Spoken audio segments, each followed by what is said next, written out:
টি-20 বিশ্বকাপে রোহিতদের সবথেকে কঠিন প্রতিপক্ষ কারা?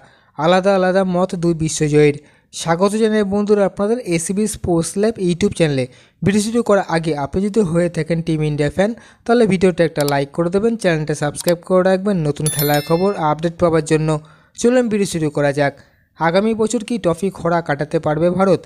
টি-20 বিশ্বকাপ কি জিততে পারবেন রোহিত শর্মারা? সেই প্রতিযোগিতায় ভারতের সবথেকে কঠিন প্রতিপক্ষ কারা হতে পারেন? দুজনেই ভারতের হয়ে দুটি করে বিশ্বকাপ জিতেছেন। শুধু তাই নয়, বিশ্বকাপ জেতার ক্ষেত্রে দুজনেরই বড় ভূমিকা ছিল। একজন যুবরাজ সিং, অন্যজন গৌতম গম্ভীর।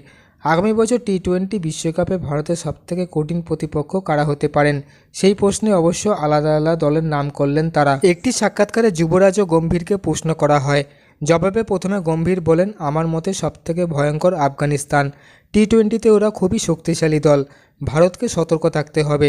ওয়েস্ট ইন্ডিজের উইকেট আরও ওদের সুবিধা করে দেবে।